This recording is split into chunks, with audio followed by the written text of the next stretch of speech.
بسم اللہ الرحمن الرحیم۔ السلام علیکم۔ دنیا میں آج کل ایسے واقعات رونما ہو رہے ہیں کہ جن کے سنتے ہی انسان کے جسم کے رونگٹے کھڑے ہو جائیں۔ اسی طرح کا واقعہ سعودی عرب کے مقدس ترین شہر مکہ میں پیش آیا۔ مکہ میں ایشیائی باشندے نے خودکشی کر لی۔ مکہ مکرمہ میں ایک ایشیائی باشندے نے گلے میں پھندا لگا کر خودکشی کر لی۔ پولیس نے نعش تحویل میں لے کر واقعے کی تحقیق کا آغاز کر دیا۔ ویب نیوز سبق کے مطابق مکہ مکرمہ کی پولیس کو اطلاع ملی کہ الحجرہ کے علاقے میں ایک ایشیائی باشندے نے خودکشی کر لی ہے۔ اس کی نعش سیڑھی سے لٹکی ہوئی تھی، تاہم ابھی تک یہ معلوم نہیں ہو سکا کہ اس کی نیشنلٹی کیا ہے، اور اطلاع ملتے ہی پولیس جائے وقوع پر پہنچ گئی۔ فولڈنگ سیڑھی سے رسی لٹکا کر پھندا اگلے گلے میں ڈالا گیا تھا۔ خودکشی کرنے والے نے کرسی کا بھی سہارا لیا ہوا تھا، جس پر چڑھ کر اس نے پھندا گلے میں لٹکا دیا۔ پولیس نے نعش کو تحویل میں لے کر پوسٹ مارٹم کے لیے ہسپتال منتقل کر دیا۔ علاقے کو کرائم برانچ کی تحویل میں دے کر تحقیقات کا آغاز شروع کر دیا گیا ہے۔ ناظرین، اب آپ کو میں دوسری بڑی خبر کی طرف لے چلوں۔ یہ خبر بھی سعودیہ کے شہر مکہ مکرمہ سے منسلک ہے۔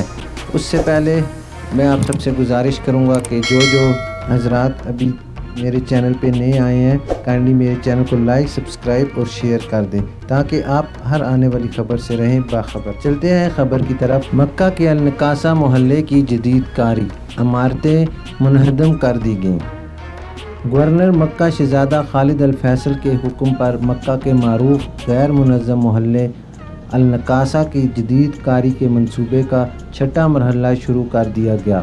النکاسہ میں جدید طرز کے بازار، ہسپتال، سکول، سبزہ زار اور تجارتی مراکز بنائے جائیں گے۔ سعودی خبر رساں ادارے SPA کے مطابق مکہ مکرمہ ڈپلومیٹ اتھارٹی مکہ میونسپلٹی کے تعاون سے النکاسہ سمیت مکہ کے 6 غیر منظم محلوں کو جدید طرز کے محلوں میں تبدیل کرنے کے لیے اس عظیم الشان منصوبے پر کام کر رہی ہے، جو خالد الفیصل نے 1428 ہجری عیسوی میں شاہ عبداللہ کو پیش کیا تھا۔ النکاسہ کے محلے میں پرانی عمارتوں سے بجلی، پانی اور ٹیلی فون کے کنیکشن کاٹ دیے گئے ہیں۔ مزید 114 عمارتیں منہدم کی جائیں گی۔ اس سے قبل 600 عمارتوں کو زمین بوس کیا جا چکا ہے۔ سبق ویب سائٹ کے مطابق مکہ گورنریٹ کے ترجمان سلطان الدوسری نے بتایا کہ ڈپلومیٹ اتھارٹی اور مکہ میونسپلٹی کے حکام منصوبہ مقررہ وقت پر مکمل کرنے کے لیے تمام رکاوٹیں دور کرنے کے لیے اقدامات اور اجلاس کر رہے ہیں۔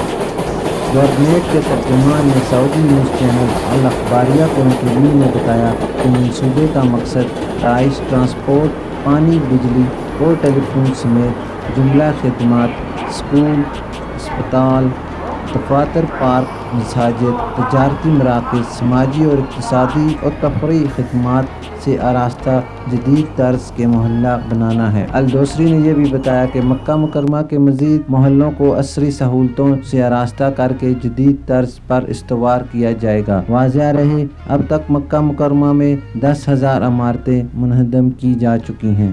یہ کام انویسٹمنٹ کمپنیوں اور مکہ ڈپلومیٹ اتھارٹی نے مختلف منصوبے نافذ کرنے کے لیے کیا ہے۔ آئندہ مرحلے میں 20,000 مزید عمارتیں منہدم ہوں گی۔ ناظرین، یہ تھی ابھی تک کے لیے خاص خبریں۔ ملتے ہیں نیکسٹ بٹن میں تازہ خبروں کے ساتھ۔ جن حضرات نے ابھی تک میرے چینل کو سبسکرائب، لائک اور شیئر نہیں کیا، وہ ابھی کر لیں تاکہ وہ ہر آنے والی خبر سے رہیں باخبر۔ اپنا خیال رکھیے اور دوسروں کا بھی۔ اللہ حافظ۔